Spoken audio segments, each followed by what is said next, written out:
یہ بات سمجھ میں نہیں آتی. بے نمازی جائے فخلف من بعدهم خلف اضاعوا الصلاة واتبعوا الشهوات فسوف يلقون غيا. وہ غی میں جائیں گے. ما سلككم في سقر قالوا لم نك من المصلين.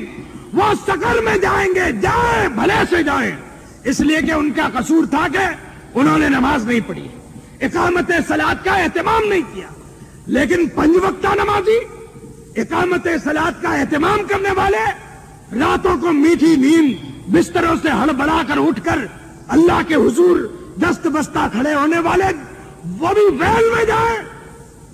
قصور کیا ہے, خطا کیا ہے؟ رب نے بتلایا, رب نے خود ان کو نمازی کہہ کر پکارا. قصور یہ ہے انہوں نے نماز تو پڑھی ہے, الذین هم عن صلاتهم, انہوں نے نماز پڑھی ہے, رب بول کر کہتا ہے, لیکن ان کی نمازیں سستیوں سے خالی. ان کو نہیں پتا تھا کہ یہ کس کے سامنے کھڑے, رب العالمین کے سامنے. اور اس وقت کی سب سے بڑی سستی صفوں کا اہتمام نہ ہونا ہے, مل کر کھڑے نہ ہونا ہے. عام آدمی, خاص آدمی, سب کے سب اس بیماری میں مبتلا ہے. رب ذوالجلال اس مسئلے کو سمجھ کر ہماری صفوں میں صف بندی کا اہتمام کرنے کی توفیق عطا فرمائے. یہ پہلا مرحلہ ہے.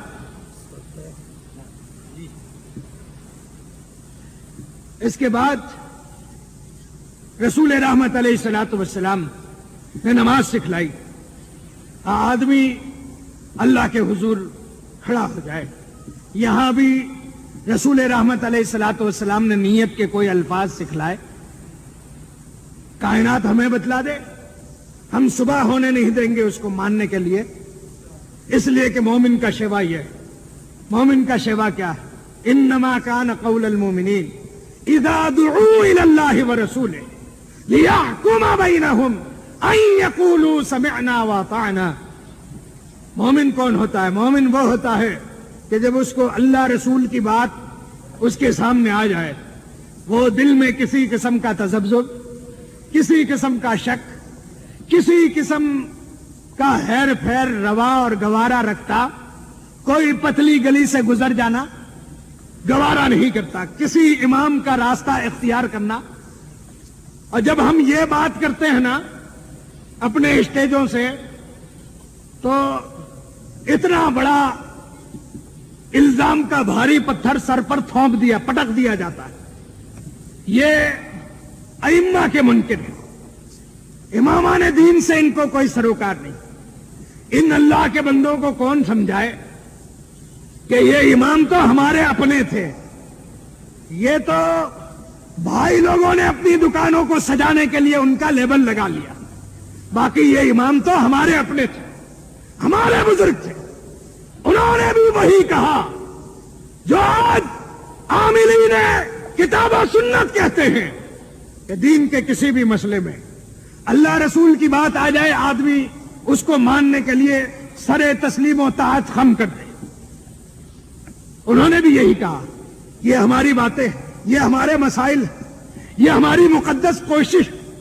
لیکن اس کے سامنے اگر نبی کا صحیح فرمان آ جائے, صحیح حدیث آ جائے, وہی ہمارا ایمان اور مذہب ہے, اور اس کو چھوڑ کر ہمارے راستے کو اختیار کرنا حرام ہے. ہم نے بھی تو وہی بات کہی ہے, کون سا قصور کیا؟ اور امت سن لے, ہم نے کائنات کو کبھی یہ باور کرانے کی کوشش نہیں کی, حاشا وکلا, کہ ان ائمہ دین کی یہ علمی کوششیں, ان کے یہ اجتہادات, ان کی یہ محنتیں, یہ رائے گاہ عبث اور بیکار ہیں, اور ان سے علمی استفادہ کرنا شرعاً نادرست ہے. حاشا وکلا, ہم نے امت کو کبھی اس بات پر آمادہ نہیں کیا. ہاں یہ ضرور کہا ہے, آج بھی کہتے ہیں, قیامت کی صبح تک عاملین حدیث کا بچہ بچہ کہتا رہے گا, اور اس کو کہنے کا حق ہے. رب کے اس فرمان کے تحت فلا وربک لا یؤمنون حتی یحکموک فیما شجر بینہم ثم لا یجدوا فی انفسہم حرجا مما قضیت ویسلموا تسلیما. مومن کون ہے؟ مومن وہ ہے کہ ایک طرف ساری کائنات کی باتیں ہوں، سارے مکتب فکر کے حاملین کی باتیں ہوں، اور ایک طرف اکیلے محمد الرسول اللہ صلی اللہ علیہ وسلم کی بات ہو۔ ساری کائنات کی بات کو ٹھکرایا جا سکتا ہے، محمد کی بات پر حرف آنے دیا جا سکتا، اس کو مومن کہتے ہیں۔ وہ آدمی مومن اور مسلمان۔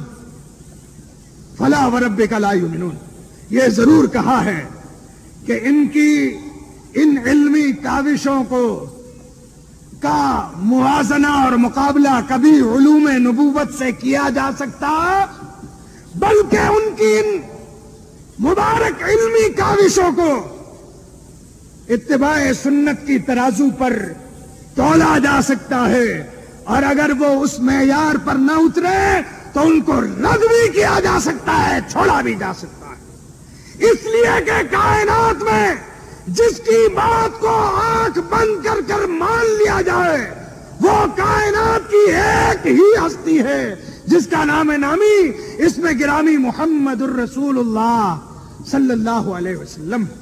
کائنات کے کسی فرد کے لیے ما سوا محمد کے لیے رب نے یہ نہیں فرمایا لقد کان لکم فی رسول اللہ اسوۃ حسنہ، کسی کی زندگی کو اسوہ حسنہ نہیں بنایا، کسی کے لیے یہ نہیں کہا سنقرئک فلا تنسا، ہم تجھے ایسا پڑھائیں گے کہ کبھی اس میں غلطی کا امکان باقی رہ سکتا۔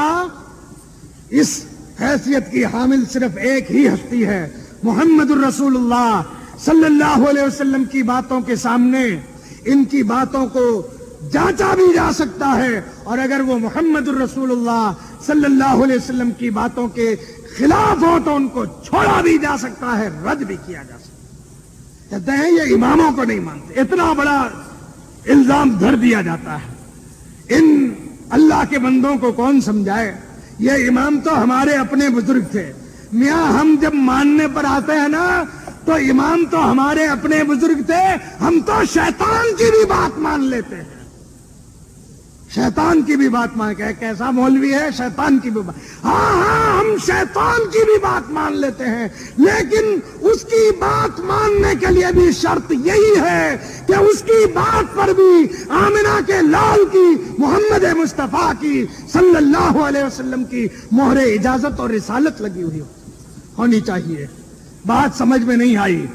بخاری شریف اٹھائیے، کتاب فضائل القرآن، رسول رحمت علیہ الصلوۃ والسلام نے ابو ہریرہ کو صدقے کی کھجوروں پر پہرے کے لیے رات کو مقرر کیا، انتہائی اختصار کے ساتھ۔ رات گزری، اندھیرا چھا گیا، کیا دیکھا؟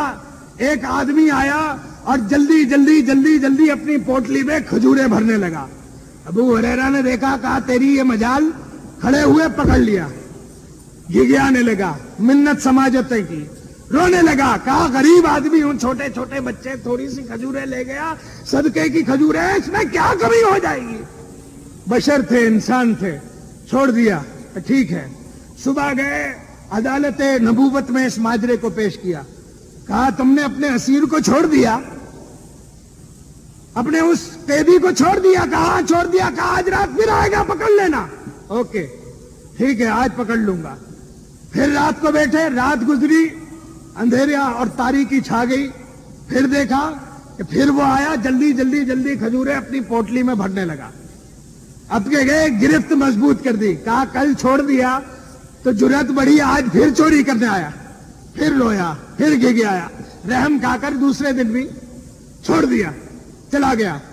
صبح کو رسول اکرم صلی اللہ علیہ وسلم سے بیان کیا، کہا تم نے آج پھر چھوڑ دیا، ٹھیک ہے، یہ آج کی رات پھر آئے گا، آج پکڑ لینا۔ ٹھیک ہے، آج مومن بیٹھ گیا ہے پکڑنے کے لیے، آج کی پکڑ مومن کی پکڑ ہے، تیسری بار وہ نہیں چھوڑتا۔ رات گزری، پھر دیکھا تو بے غیرت پھر آ گیا، پھر جلدی جلدی جلدی جلدی کھجوریں سمیٹنا، اب کے گدی پکڑ لی، کہا چھوڑ دو، رویا، یہ گیا، کہا نہیں، ختم، اب یہ گردن عدالت نبوی میں چھوٹے گی، تجھے وہاں پیش کیا جائے گا۔ 3 دن ہو گئے چوری کرتے ہوئے۔ کیا کہا؟ ابو ہریرہ طبعاً حریص تھے، کہا ابو ہریرہ